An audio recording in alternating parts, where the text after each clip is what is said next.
Anyway, I started riding bikes way back in junior high. My dad got me a Huffy at Walmart. I blew through that in like 3 months. And then onto a specialized rock hopper, which was a good idea at the time. And then I put slick tires on it because I couldn't go fast enough. And then I bought my first road bike, and it just cascaded from there. I ended up riding collegiately. And it kind of mixed in with triathlon in there. And then really I've just kind of played around with all the different bikes whenever I could.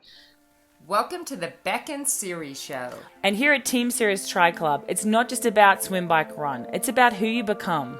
On our show, we don't just talk to you about swimming, cycling and running. We talk about mindset. We talk about fearless authenticity and being your very best self. Hey there, Cam here from Team Sirius. This week on the show, Beck talks all things bike with Ben Grodjesk. By the time this episode goes live, you'll be able to access our Black Friday membership sale. You can grab the deal at teamsiriustriclub.com/Black-Friday. Enjoy the chat. Hello everybody, it's me, and I am going to bring up our Facebook page because tonight, very exciting stuff. We have Ben, who I used to coach, joining us very soon when I can get this up. So we have Ben coming on very soon to talk all things bikes, which I know, here's Benny right now. I'm going to bring him on. Let's see if this works. Hey, Benjamin. Hey. How are you? Good. How are you guys doing? We're good. I'm just bringing up our Facebook. We had quite a few actual questions for us tonight. So I'm going to try and find, I'm on Siri's Facebook, try and find our questions here. But Benny, before we start, I always get your name wrong. How do you pronounce your last name? Grodjesk. Grodjesk. Yep. Is that right? What nationality is that? It's Polish. Polish. So do you speak any other languages? No, I can make my way through French and a little bit of Spanish, and that's about it. Nice. Nice. So this is exciting tonight, Benny, because for you guys who don't know Ben, I actually used to coach Ben, and he is an uber biker. He's an amazing athlete. You may have seen some videos of some stuff we did with him when we're talking about Garmin and power, and then Ben got on the treadmill and ran it like, 14 miles an hour or something crazy. This guy's really talented and an incredible athlete. But I also noticed when I was coaching Ben that he knew absolutely, a lot more than I did about bikes and setup and equipment and everything like that. And I used to rack his brain with questions about my bike setup and bike parts and stuff like that, and integration and all the things I didn't know. And so I thought it'd be so awesome to have Benny on because he really is our go-to for anything like that. So Ben, thank you. And how did you get into that, Ben? Have you always had like an admiration for this, or is it just since you started the sport? Or Yeah, really, I just started the sport, and I started in high school a long time ago, multiple decades ago, and I basically had to figure out bike stuff on my own. Back then, I didn't live in a big metropolitan area where I could do that kind of stuff. So, where did you grow up? I grew up in Illinois, central Illinois. Yeah, right. There probably isn't. There's probably some now. There wouldn't have been many bike stores around back then. Right, yeah. So I just had to figure it out on my own and keep my finger on the pulse, and it just came natural to me, so I really enjoy it. So tell everyone, Ben, what bike you ride and why you choose to ride that. Because I see here you've got, I know they shared your post of you when you had the fastest bike split. Ben's basically had the fastest bike split in almost every race he's entered. But I'm looking here at this amazing setup, and I can't screen share. But it's you on this new bike frame that you have. Tell us a bit about that and what the go is with this setup. So my current setup is an Argon 18. The picture you have online there is an A squared bike, and the A squared is from Oregon. They're kind of a newer. They came out in 2017 or so, and at Oceanside. So if you guys have done Oceanside, they had a big display there and everything, and I got on with their pro team, and I ended up switching from that bike because the bike really just never fit me exactly perfect. The fitter would line everything up. So I'm on the Argon 18 E119 Tri Plus. It's the pro frame. It's the same one that Heather Jackson's on. And I absolutely love it. It is faster than any other bike I've been on to date. Okay. So what are your thoughts, because obviously we are sponsored by Quintana, what are your thoughts on their innovation and development, and how close are they from being, away from being as aero and as fast as something like Trek or, Specialized or Argon? So yeah, Quintana is really coming up. They're about to come out with their new 2021 stuff, which I'm excited to see. They definitely have dipped into the aeroframe on the road bike side quite a bit, and you guys are going to see that. And so that's actually up on their website right now. Their new model of tri-bike, the PR62, will have the disc option as well, but it also, I believe it's also going to have a hidden front brake cable finally, which is a big deal in the aerodynamic world. So I'm really excited to see what Quintana Roo is when they're gonna unveil it. And they have really cool custom paint job options too. And I'm terrible because I'm a sucker for colors. Like I love the turquoise and pinks, and I don't care about the aerodynamics. No, I do actually. I always rode a Trek, but I'm really impressed with how they've innovated and start to really step up compared to some of these bigger companies with more money. So it's really good. It's good to see. So Ben, tell us too, because a lot of people, some of the questions we always get is like people say, and it's funny because Brett Sutton is still a big fan. I know if Mel Mitchell's listening, she'll agree with this. But Brett used to always say, get on the road bike and just add, clip-ons, and that's fine if you're racing ITU and you randomly jump in for a 90K time trial in a 70.3 because you're not used to the aero setup. But my theory is, and I don't know what your perception is on this, but I just feel like a TT bike, a good TT bike, is so much more comfortable if you get the right fit, and so much faster than a road bike. Can you explain that to anybody who's thinking, I'm on a road bike, I just get the clip-on bars, or if I have the money, should I invest in a TT bike? Sure. If you have the money, you should invest in a TT bike. I do believe, coming from a road background, racing road in college, that's where I learned all my skill set from. So I have a road bike and I have my TT bike, and that's all I stick with right now until I make enough money in the stock market that I can buy a mountain bike. But definitely. So I'll give everybody a brief perspective of the difference. So I ride what's considered an aero road bike. And my commute, I ride back and forth to work occasionally. So when I ride to work, it's 36.5 miles. And it has, going to work from my house, about 800 feet of elevation gain, all different road surface types, from flat asphalt to chip seal, which is really horrible. It was really horrible. It takes me an hour and 36 minutes on the TT bike at like a 5 or like a moderate pace. Every single time. It doesn't matter. The wind doesn't matter. A lot of different factors, temperature. It's an hour and 36 minutes. Right. And on the exact same route on your road bike, what would it take you? Hour 43. Wow, that's a big difference. It's a huge difference. So that being in that aero position for longer is really where you gain quite a bit. That's incredible. Yeah, because I always people sort of say, well, what percentage? I don't really know, but I feel like over a 90K, it's at least 10 minutes. It's got to be close to at least 10, maybe more. Yeah, for sure. Yep. Awesome. Okay, so we'll get into a couple of, anything else you want to add, Ben, before we go into, actually, to give you guys an insight into why Ben's here talking about this, and is his knowledge and his experience. How long have you been in the sport for, Benny? How long have you been riding the bike for? I've been in the sport for about, I think I'm almost 27 years. Longer than me. Yeah, started in high school. I told you. So I started. Let me preface everything. I'm at work, so if I get a call, I might have to jet out. But he's a fiery, you guys. Big claps for that, saving our freaking. You guys saved our property, so we have a huge respect for firefighters. Thank you. Yeah, so I apologize if I have to jet out. But anyway, I started riding bikes way back in junior high. My dad got me a Huffy at Walmart. I blew through that in like 3 months. And then onto a specialized rock hopper, which was a good idea at the time. And then I put slick tires on it because I couldn't go fast enough. And then I bought my first road bike, and it just cascaded from there. I ended up riding collegiately and it kind of mixed in with triathlon in there. And then really I've just kind of played around with all the different bikes whenever I could. So I've been on a Conago Titanium, which is a rocket ship and a half. Finest Italian bike in the world for sure. They are beautiful. But then I've Ben, really just had a chance to play. What's your fastest time for 40K? Just to give people an insight into how freaking fast you are too. If you don't count the turns, we're looking probably about 48 minutes, somewhere right in there. Jesus. Yeah.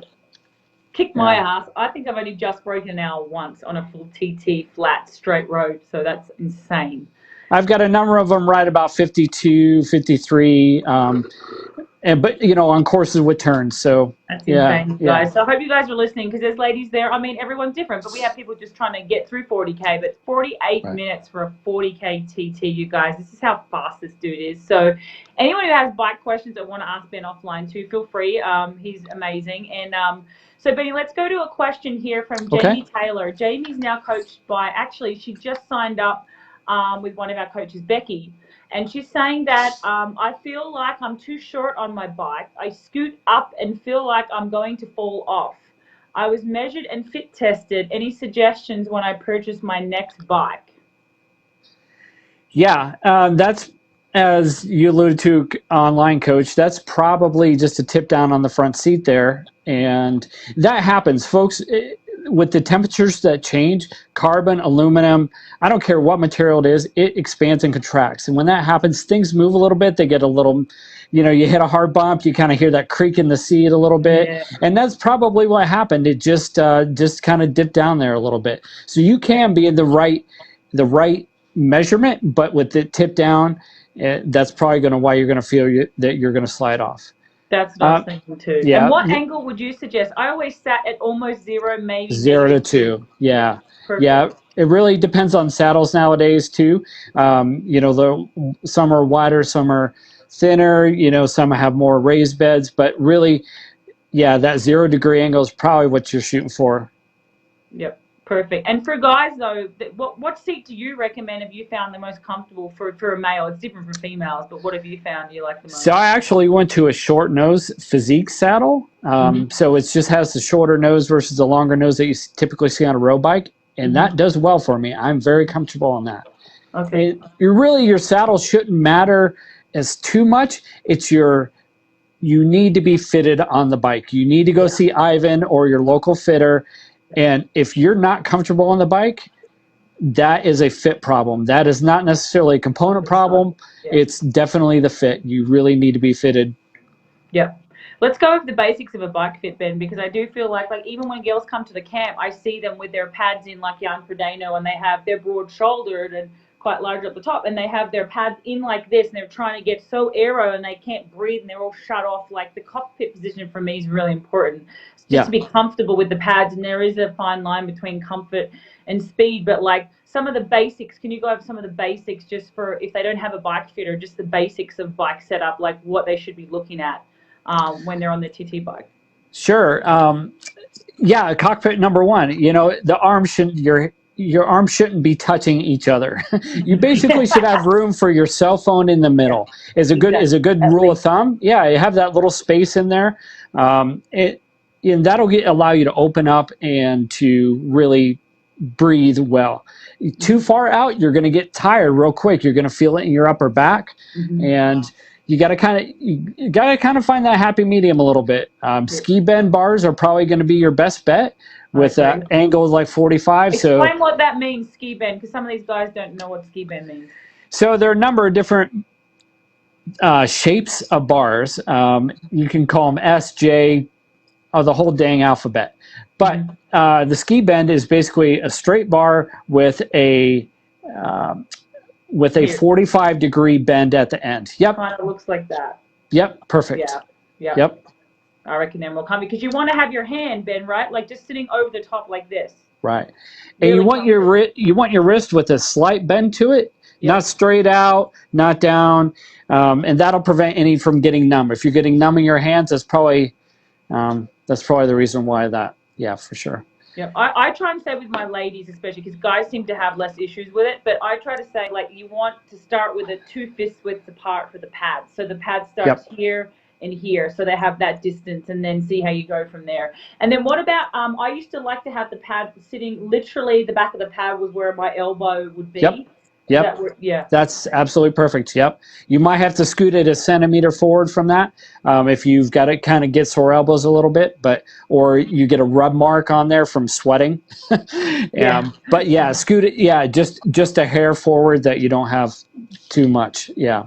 What about seat to handlebar drop, seat to pad drop? Like, this height is really important. And I know when I was younger, I could go much lower, and I've gradually come up. Even Rinny, I notices she's still aero, but she's had to come up a little with her back and having baby and stuff. So what's your theory? I usually say like 8 to 10 at the most drop for beginners, but some people. What's your drop from seat to handlebar? It really varies person to person, even beginners that I've seen, and it really has to do a lot with your age. The older we get, the less flexible we are, and if we're not doing Dan's yoga every day, we can't handle that. So really get to the point.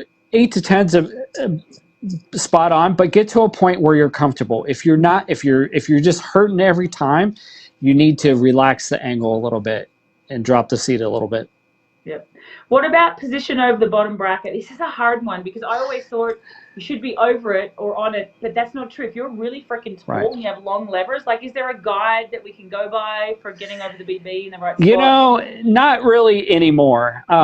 It really, the geometry has changed so much over the time, and all bikes differ from just so much that you really just need to be comfortable on the bike. If you get on that bike and you ride it around, and it's like you put on a new set of shoes. If you get on and you ride it and it feels amazing, then you need to be on that bike. But if you get on and you're like, I don't quite know, it's going to be all right. No, it's not going to work, and you'll feel that just even pedaling around in a parking lot. Yeah. Don't be afraid to say no on a bike. What about seat height? Because I've always had like basic rule of thumb. Like, Ivan laughed at me because she's like, you're so old school. But if you don't have a bike fitter and you can't afford one, like I used to say that to practice with your seat height, because I've seen, even I saw an old picture of Ellie, like she's had hammy issues. Now she's healed, thank God. But a couple of years back, I saw a picture of her on a track, and she's like full towing her pedal stroke at the tip of her saddle. She's on the tip of her saddle, so she's in TT bars, and she's really towed, and she's at full extension of her crank. I'm like, that seat looks way too high. Like, is there a rule of thumb? Like, I used to think if you're sitting in your TT bars and then you pedal around with your foot clicked out on top of the shoe, and you can just scrape the top of it without really tilting your hips too much. Is that a good rule of thumb? Or? Yeah, that is. And just at the bottom of the pedal stroke, your knee should be slightly bent. Yep. And another good way is to stand off to the side of the bike with your bike shoes on, and the seat should be at the top of your hip crest. Okay. Yep. And so that all be right at the same area. You should be within a centimeter of that spot. Okay. Perfect. Cool. All right. Yep. Now, Dan's got a question here, and we've got heaps coming up, Benny, if you want to read them too. But Dan Muscarella, and I know that he knows the answer to this. I think he's being funny. But he's saying, how do I go faster? He's been sitting at an average of 16 to 20 on his bike, and he's just been focusing on cadence. He doesn't look at speed. Let's go, Ben, with your tips first for him, and then I can add my 2 cents. Yeah, first go see Ivan. If you're not fitted by Ivan or a good bike fitter, then that's it. But my number one tip on this is do Coach Bek's big gear workout. Wholeheartedly. It will add immediate power to your bike to get that little faster. Yep. Any other biohacks? Any other hacks you can give him? You got to do the work, really. There's not huge. Yeah, you really just got to do the work. Have him go ride Super James in the big ring. I mean, that's really it.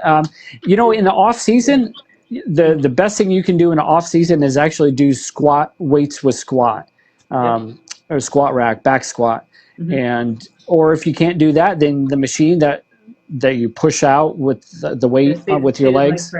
Seated leg press. Yep. That would be great for the off season or your own home gym now during COVID. But other than that, really big ring work. Yep, I agree. So we as Ben knows, he did a lot of that. And it's funny. I'll tell you a funny story before we talk about that. Is that I didn't realize how fast Ben was. I knew he was fast, but I was like, I can sit on his wheel. And Siri, I thought I could. And Siri said, and you were at peak fitness, and Siri said, let's go up Jamestown, and Ben can go right to the top and I said, Ben, just ride normal. I'll just sit on your wheel, mate. And I was on my road bike, freaking out the ass within, honestly, the first minute. I was like, are you going easy? And I checked his heart rate. It wasn't even high. And I was like, oh, okay, this dude has some legs on him. But anyway, that was a funny story. And then you went to the top. You went right to the top peak to peak, didn't you? Yeah, I did. You said, Stay the big rig. stay in the big rig the whole way. And I made it all to that last section of 17% gradient. And I was like, I got to shift down. And that's the only time I shifted down the whole ride. So, there's no way I could do that. So, yeah, big gear work, Dan. And, Dan, I know you're probably already doing it. But I would, if you haven't done big gear work before, you guys, like people think, oh, God, 70 cadence is so low for a race. And, yeah, you don't want to race at 70 cadence. But if you're just starting big gear work, my advice is to start with like 10 by 1 minute at like 70, 75 RPM. If you haven't got a good bike fit, straight away you'll feel it. If you've got your seats too high, you're going to feel it in the back of your hamstring, back of your knee. If your seat's too low, you can tend to feel it more at the front. If your cleat isn't in the right position, you might feel it tweaking in the side of your knee or the inside. Like there's so many things, but always just send us a video. I'll put it on the Facebook group because we could see that. We'll probably be able to see that straight away. But start with like, you guys, like 10 by 1 minute at like 70, 75. If that feels good, slowly drop it each week. And I know Ben was down to doing it at like 45, 50 RPM. Yeah. Really, really low. Luke McKenzie used to ride up this insane, like 12% climb with Siri that went for an hour or so, and maybe not at 12%, but gradually I remember in Temescal in California, and he'd be at like 40, 50 RPM the whole way. And like you've got to train yourself to do that. But start with 1 minute, then go to 2, 3, 5, and eventually, I mean, I had Ben, you were doing like an hour at like 50 to 60 RPM. An hour. Yep. So build up to that. Yep. But that's probably the main advice. And then you want to still be doing, guys, your long aerobic rides to build your aerobic base. If you're new to it, especially, you still want to be doing like your VO2 sets every now and then, especially like coming into race season at the start, the middle of going into race season, like 8 to 16 weeks out, start doing some VO2 stuff, which would just be some high intensity efforts, and then doing your sustained like time trial efforts, like your race pace efforts, starting at like from 5 minutes and build right up to like an hour. And that will take time to obviously build. But you want to be doing everything. You want to do strength, sport specific strength, like you can do that in the bars on the bike, in your TT bars. Always try and do, you guys, your big gear work in your TT bars, because you want to develop the strength in the time trial position. You don't really want to be doing it on your road bike. You always want to be trying to train on your TT bike as much as you can. And that's what we always did. Ben would go on his roadie like in winter and stuff, but you want to, coming into race season, you guys, you want to be on your TT bike and doing all your efforts and your big gear work in the bars, in the time trial bars, to develop that functional strength in that position. I think that's the key. That's the goal. There's really no secrets. But all right, Benny, we have some more questions here. Let's see. Oh, one person asked, oh my God, Magda, who just got fifth in her first one of her first pro races with Maddie. She was talking about, and this is like for guys, you might want to, it's a bit off topic for guys, but she had a lot of pain down there and she had really thick chamois. And I always say, Ben, I don't know what you think about this, but I remember John Cobb, the famous John Cobb, who used to fit Lance Armstrong. He's amazing. Great guy. He looked after our club for a long time. And he used to say that if you have the right fit and the right saddle, you should not need, especially racing and when you're in your TT position, you should not need a chunk of chamois and padding down there. What's your thoughts on that? Because for women especially, I know they have issues. But yeah, that's it. If you're fit right and your saddles is good for you, then you won't ever really need a chamois whatsoever, period. Yeah, I agree. I think if you've got the right, you got to get the right set. And I personally love the Cobbs. I haven't really tried much else other than that. I know Rennie swears by it and Tio as well, but I know the one that you suggest is a good one too. We don't really have any particular brand that we're sponsored by, so you kind of open free there. But Ivan, when he sets you up, he'll try all different seats that help you, that will fit certain setups, like people with wider hips, smaller hips. It's all depends on you. It's a very personal choice, but I agree. I think that you can train a chamois. You're not always in the bars as much when you're training, but you should be. But you should be able to have a pretty minimal chamois. And if you get chafe, you just got to shove that Vaseline down there. I'm telling you. Body Glide works wonders. Yes. Body Glide and Vaseline, it's the friction sometimes, not the pain. If you're in pain, you're probably falling too far forward, or it could be tilted up. But a lot of women get pain because they're sitting on the tip and it's nose down and they're falling. All the pressure is on that part or on their shoulders. So In a Magda's case, Magda, you ought to probably try a different saddle. Go to Ivan and try all the different saddles. Have him set you up and see which one feels better, and that'll probably solve that. Yep. Awesome. And I know I joked about using teething gel. Now, I don't recommend that if it's a one-off at a World Champs. Right. Kelly Jones used to use numbing gel. Oh, my God, I hope she doesn't hear this, but she used to talk about it. Her and Belinda Granger said to me, my first World Championship, just get the numbing gel and put it down there, the one you use for teething when your babies use for teething. And they did that, and they didn't feel anything, and then they pretty much couldn't pee for 3 days because it's so tough. So don't do that. Yeah, don't do that. Yeah. World Championships maybe, but yeah. Okay, this is Liba. She always has great beginner questions. So Liba's asking, what's your take on using mountain biking to learn technical skills? Absolutely. Yes. Do that wholeheartedly. That, and then once you get comfortable with that, move to the road bike. And then once you are comfortable with the road bike, move to the tri bike. The tri bike is by far the hardest, but getting those fundamentals down on either of those other two bikes, yes, absolutely. I agree. And you know what? I have so much respect for mountain bikers. I thought Julie Dibbon said, hey, take you out for a ride. I was freaking useless. I was like, I want to do there's a 100-mile mountain bike race here. It's like, I want to do it. And it is completely different skills. I can descend with the best of them, but a mountain bike, if you can use skills, if you're good on a mountain bike, you can be freaking amazing on a TT bike. So I actually reverse engineered. I wish I had started on a mountain bike because I agree. It's really good for skill set. Yeah. So Libra, there you go. You heard it from the best. So this is so cute. She says, someone said to her, what does an aggressive fit mean? I've been told that my bike fits me very aggressively now. I think it might also be a size too small. So Ben, explain what aggressive means. I know what it means, but some people wouldn't understand what that means. Well, basic terms means it's you're forward. You are just like the guys in the TT races at the Tour de France. You are absolutely forward, and you are. Yeah, the best way to describe it is you're absolutely forward. You're in the bars are tight together. You're really restricted on everything, but you're just there to push those legs around. You're not there to steer or do anything else. That's aggressive.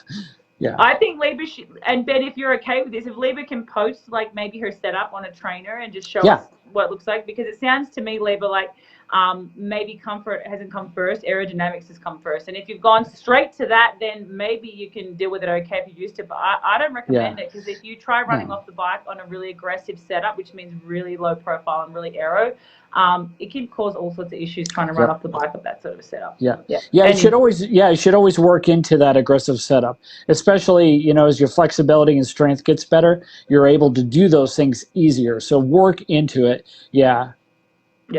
Okay, now this one I get all the time, and I don't really have a specific answer to it, because we get this all the time. It's not just women, it's men as well, getting numb, Ben, in their feet. And I do think sometimes it's cleat position, sometimes it's a neural thing. So Ben, Liba says she gets numb 50 to 60 miles, numb in her toes, in her feet.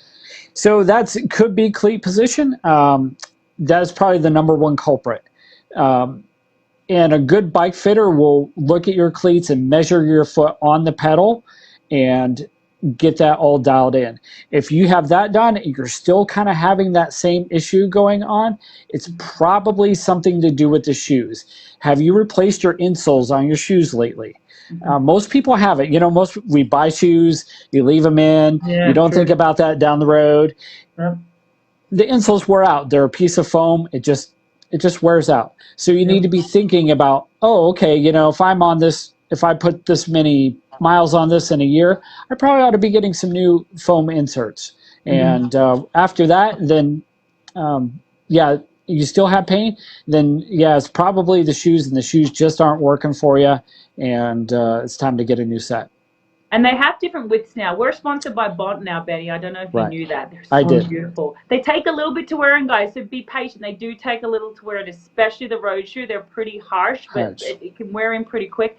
But I'm talking about cleat position. For those of you who don't know, the thing on the bottom of your shoe, I wish I had my shoe. I don't have one. But is the cleat. And when the cleat, and especially usually, Ben, isn't that if the cleat's too far forward and you're not over the center of the axle. So ideally you want the bone. Oh, my God, I'm going to show you my foot. You want this bone here to be aligned, is that right, Ben, with the spindle, with the axle of the pedal. So you've got to make sure. Like I always try to get my guys to bring their cleat back as far as they can, so that bone is sitting right in the middle of the axle. Do you have anything to add to that? Yep. Nope, that's spot on. Yeah. Okay. Yep. Okay, what about, Jamie, this is Jamie again. Right knee pain on the outside, but if I ride with my knee wide out, no pain. That's a cleat, that's a cleat position issue. Anytime you have knee pain with that's cleat position, and you just need to get to a bike fitter and get your setup a little better.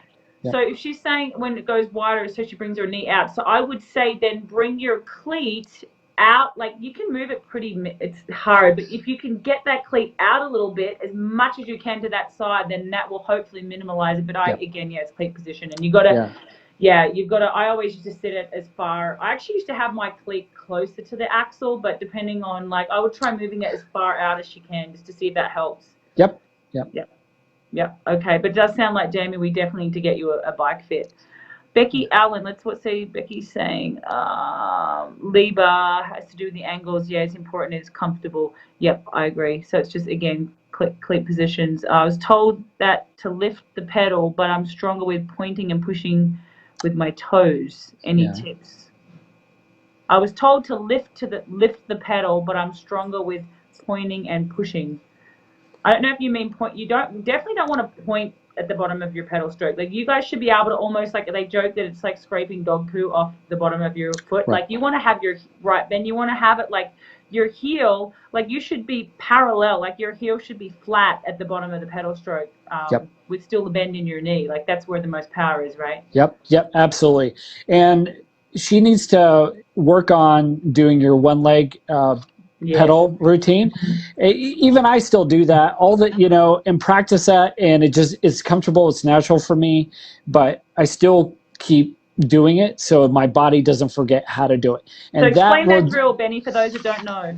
Okay, so it's 30 seconds on, 30 seconds off. Each leg's 30 seconds, and basically you're pushing the pedal around and you're pulling your heel up, and you want to picture in your brain and feel it in your foot of pulling the pedal around. So you want it nice and smooth motion, and it shouldn't feel like you're pushing hard down one side and crunky and then free on the back end. It should be pushing down evenly, pulling up evenly, and thinking about that when you do that, about bringing your knee through will make that nice and smooth. And you do that 5 times, 5 rounds, so 5 minutes, and that'll set you straight. Yeah, and you can really see when there's a flat spot in your pedal stroke, and I know my left leg's, there's always one leg's not quite as strong, and my left leg used to have a slight clunk, and I have to really focus on it. But you guys, when you do it, you shouldn't hear the pedal with a free spot where it clunks. Like it should be smooth. Like when you say smooth all around the pedal stroke, you should feel it going smooth. And some people that aren't used to it, they'll clunk the whole time, and you should not have that clunk in your pedal. Like you shouldn't feel a dead spot, if you know what I'm saying.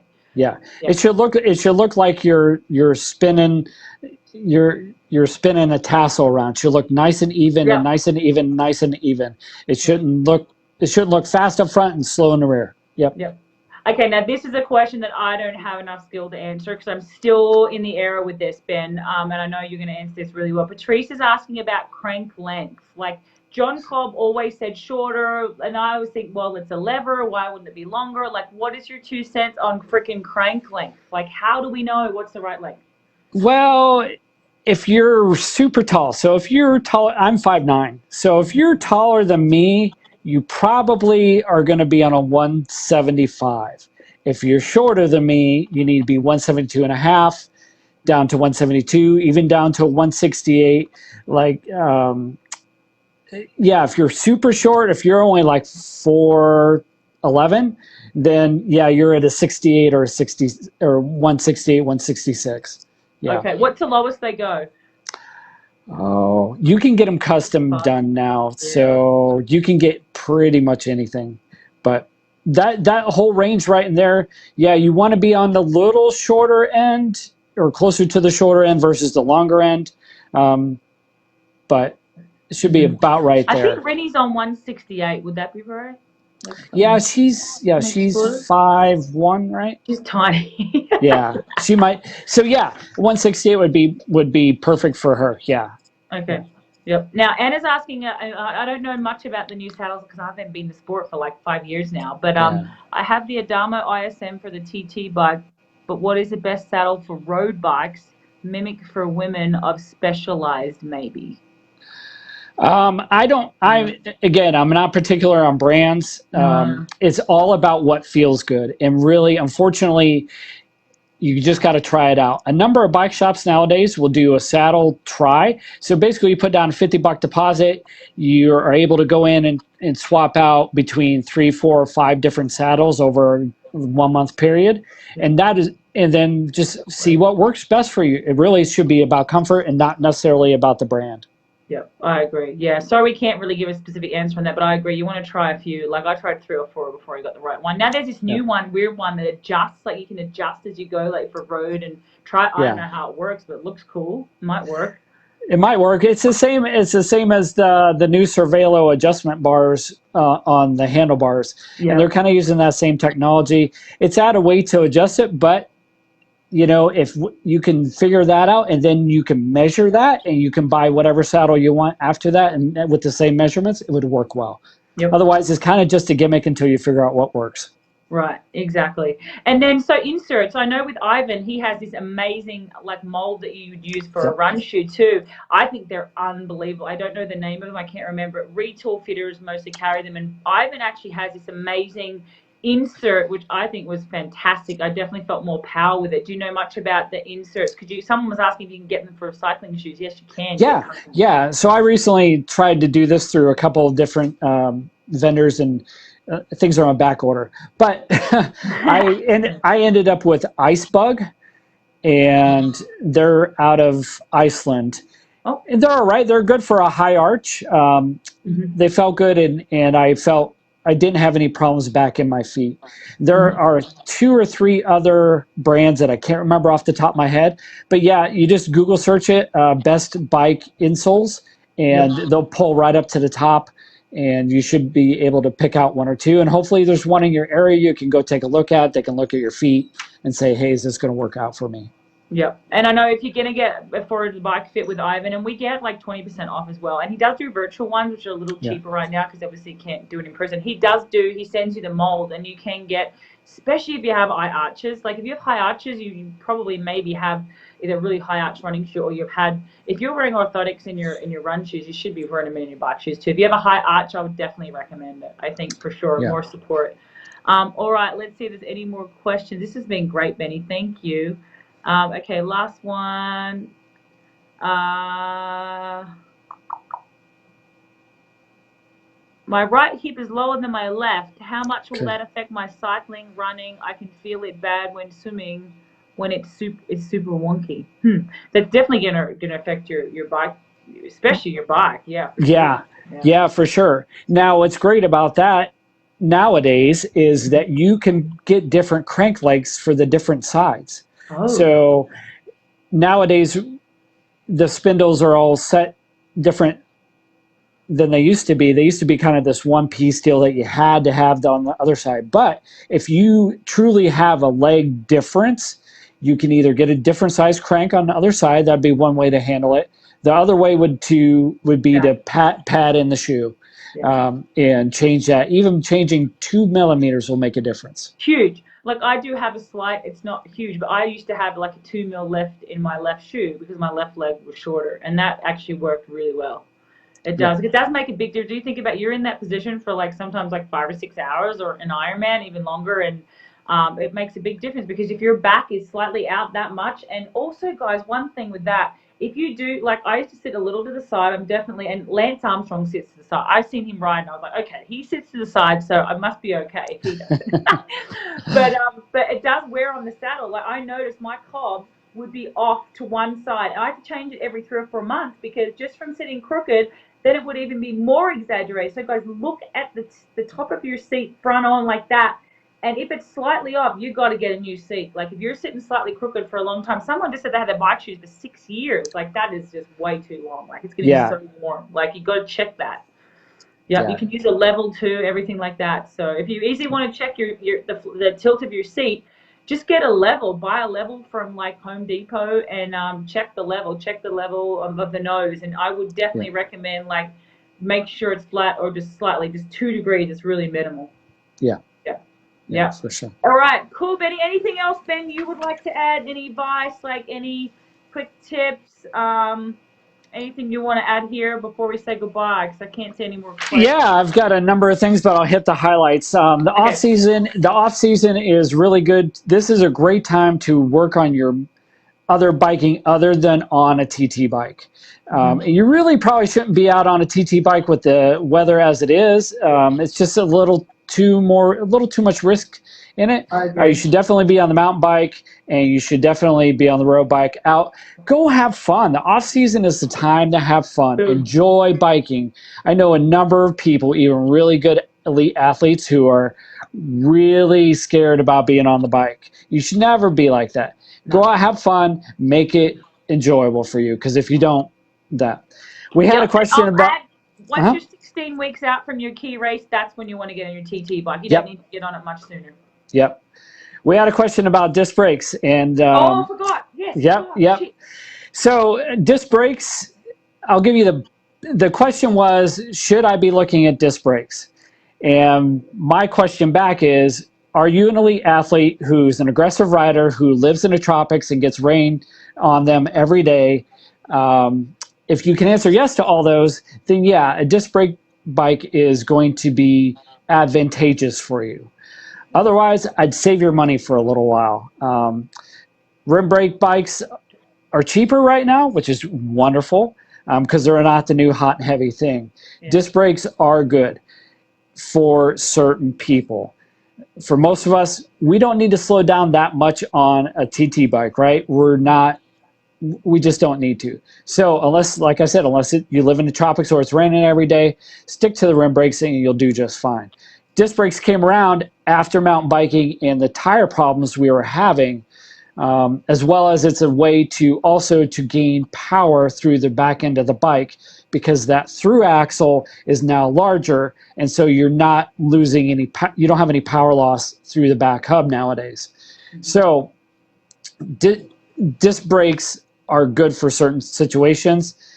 If your bike costs the same with disc as it does with the rim brakes, then sure, but really you don't quite need to be on there all the time. Are they harder to service as well, like and maintain? No, not nowadays. We're on to our 3rd generation of disc road brakes, so no, not anymore. And there's mechanical ones that have a cable that pulls the pads together, and then there's hydraulic, which has the fluid. Hydraulic, I had issues with the fluid leaking out, Yeah, and nowadays they've pretty much fixed all that. Okay, that was back in the day, at least 5 years ago. Nope. Nowadays it's, so tubeless. Clinches and singles, Ben. Clinches versus tubes. Can you explain that too? Yep. So clinchers are probably the tires we grew up on, where we have an inner tube inside and they have a bead that clinches to the rim and holds the tire on the rim. That's the standard. Hey, I got to take my tubeless patch kit with me on every ride. Tubulars are an all-in-one tire that are glued to the rim, and now we have tubeless. And tubeless are just like your car. So they maintain the seal on the rim by themselves. And for biking, we put sealant inside of them. So that way, if you were to get through, something would come through, it seals itself back up, and you don't have any problems. I've switched to tubeless now. They are so much better than pretty much everything I've ridden. The great benefit about tubeless is that you are now riding at a lower pressure. So we used to, way back in the day, we used to pump our tires up to 190 and stuff for these teeny tiny tires. Now, then now we're down to the 120s for a standard clincher tire, and now you're down into 80, 85, 90 max on a tubeless. So where that benefits you is speed, time, and handling and comfort. Whereas you're now, instead when you hit a bump, you're not jumping up with the higher tire pressure. The bike isn't moving up. You want to go forward. So that's where you really gain with tubeless. It allows it to roll over the bump easier. The other benefit is you don't get the punctures like you do with the tubes inside on your clinchers. Wow, I didn't even have those available. That's crazy. Thank you. Yeah, so tubeless is definitely the way to go. That's where everybody's going, and it's just more comfortable. Somebody's going to say, well, what happens when you blow a tubeless side out? Yeah, that's what I was going to ask. So this is one of the emerging technological aspects right now.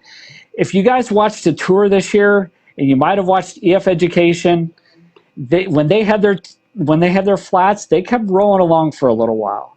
Yeah. And word on the street is they have a foam insert, a high density foam insert that they just put in the tire, and it just kind of sits in there. It's no different than the foam inserts that are used for mountain biking. It's just made for a road bike, so it's a little smaller. And that's why that's why they're able to ride along a little better, and they won't have the problems of the tire magically just coming off. Yeah, because and then with a clincher and a tube, the old school, like you get a flat and it goes flat, and you can't fucking ride on the rim. There's no way. You'll stack. Yeah. No. So I would expect to see these coming out for road bikes here this next year or the year after. But in the meantime, tubeless. And how much are they compared to? That's the thing. What's the cost? So it depends. If your bike already comes set up with it, great. If not, you're probably in for about $120 roughly by the time you get sealant and valve adapters and stuff like that. So. And Ben, dumb question, because honestly, these weren't really around when I was even retiring. Like, Is it the same style rim? Like, because I know for clinches and tubes, you had different rims. Is it the same as you'd use for a tube and tire? Yes. Oh, yep. Okay. Yep. Tubeless. You just buy a tubeless ready tire, and you can mount that to your clincher wheel, clincher rim, and you're all set to go. And the brake setup, can be the same, like the same surface? Same. Okay. Yep. Cool. Yep. And everybody's also going to wider tires for the same reason they're going to tubeless. So as back in the day, we used to have wide was a 19 millimeter. Yeah. Now what is it? Now we're seeing on average 28 to 32. Oh shit. I was like 23, 25. I think I used to ride 23s or 25s. 28? 28. Yep. So it's going to be a little more comfortable of a ride for you. There are some aerodynamic advantages to it, especially if you have a rim that can support that. But that we'll save for another talk, and I can get into some more aerodynamics and how that works with the tire versus the rim.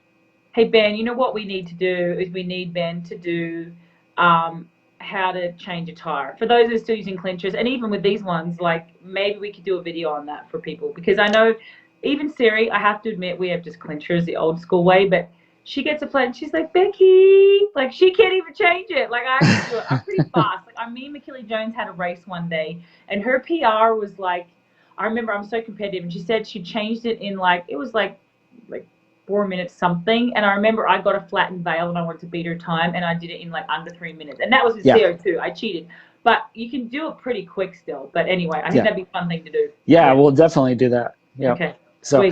So we also have 11 speed now and 12 speed. So a lot of you are probably. What that means, because some people don't even know what a cassette is. Like, okay, so your cassette is on the back wheel. It is the thing with all the gears, straight up. So you'll see all these different setups, and you'll have 11 speed, 12 speed, or if you bought an entry level bike, you can have even still 8 speed or 9 speed that are still made by Shimano. But SRAM and Campagnolo are all 11 or 11 speed, and Campy's 12 speed comes out this year. And that's, guys, when you're looking at the bottom cog, that's how many teeth are on the outside. You can count. If you don't know what you have, just count the teeth, and that'll tell you like 11, 13, 15, 17, 19. It tells you how many teeth that you have on that cog. Yeah, it's the number of cogs. So on the front, most people will come around with a 51, 52, or 53 big chain ring, and a 42 or 39 inner chain ring. And then on the back, you typically have 11 in your smallest and a 26 to 28 in your biggest. So what 12 speed does, and without getting into mechanical math from a mechanical engineer, is it allows a bigger ratio. So you would think that if say I have a 55 on the front of mine, and I have a 11 on the back, and I wanted to go another bigger Gear. I still needed to go to a bigger gear. I would have to have a 60 chain ring just to make that the same as a 5310. 10, yeah. Wow. So now the smallest one for the 12 speeds are those 10s. So it still allows you a bigger range. So that's really what you're gaining with 12 speed, is that bigger range, as well as it adds on the high end as well. So where 26, 28 is pretty high. Now you can get them in 32 and even 36 on the smallest or on the biggest cassette on the back. So if you're going uphill and you're like, oh, this gradient's getting too tough for me, you just click on up, make it a little easier. Well, now it can go even easier. So almost to the point where you don't need that inner chainring up front. You really just need a single, and that might be something 2-3 years down the road. Just thinking, there's not going to just like mountain bikes, right? Just like mountain bikes, they went to a single chainring up front and a big pie plate in the back. There's a lot of technology like that filters down.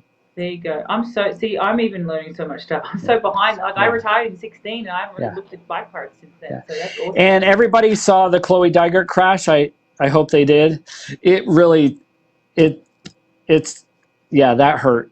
She lacerated her quadricep in that, based off the guardrail. But the thing you can take away from her is look at her position. And when you look at her position, her aero bars, they're molded. And those are actually 3D printed. Wow. Yeah. So Lionel Sanders, his are printed now. Everybody is going to, these guys that have they've gotten together with the bike companies, and they have 3D printers for every parts imaginable now. So I foresee that aero bars are going to be mainstream market to direct to consumer of your position on your arm, molded. That's amazing. And you're saving a little bit, but really, if you're not comfortable on aero bars, this really could be a whole comfort deal, especially with the padding all in there, and it's just molded around your arm, and it's definitely faster. So you got the front end wobbles. Who's making them? What companies? It's kind of hard to find. They're still done by engineering companies, but I foresee them coming out from bike companies soon. But I've heard Argon of doing them. I've heard, of course, Trek, who does the Team USA, and they're all doing them. Yep. It's insane. That's great. Yep. You're also going to see a clean cockpit. So just like road bikes now don't have cables exposed out anywhere, anything like that. Quintana Roo, this year's model of their PR6, you saw how clean it is as you come from the bullhorn bars, which are the bars off the aero bars onto the top tube, over the attic, as they call it, over where you stick all your food. And that's really smooth. So all that stuff that used to be, all the little wires that used to hang out, that is kind of all being put away, hid behind plastic. That makes a huge aerodynamic advantage. You're going to see a lot more of that clean cockpit coming out. It looks good too. It looks so good. Yes, it does. We need Ben on with bike porn pictures soon. Like people are just saying they need you back on, Ben. So will you come on in another couple of weeks? Like everybody wants to pick your brain a little more. So yeah, for sure. And there'll be more stuff coming out, and maybe we can get you just going over your bike and set up, and just maybe even just how to change a tube. Like that'd be pretty cool. Yeah, I'll definitely get when I'm actually at home, not at work for once. I'm so glad you can get called out. We're so grateful to have you here, Benny. That was amazing. And I agree. There's so much I learned. And I mean, I've been in the sport for 4 years. There's so much has happened since then. So, yeah, this has been amazing. Thank you so much. No problem. Awesome. Thanks, Benny. Well, thank you for joining us, everybody. Reach out to Ben. He's still part of our amazing club. So reach out to him if you have any questions. And don't feel scared to post your TT setup or your bike position with a video on here, and we can help you too. So, and Ben, thank you for saving all our beautiful homes and our forests and our land and your firefighting. We really appreciate you. There's a lot going on right there right now. There was some amazing, crazy fires here too that are now under control, but we're really grateful for all you do. Thank you. No problem. All right, legend. Thanks, mate. All right. See ya. Hey there, Cam here again. Thanks for listening, and thanks, Ben, for coming on the show. If you're listening and you're interested in taking advantage of the benefits of our Black Friday membership sale, you can access the deals at teamsiriustriclub.com/Black-Friday.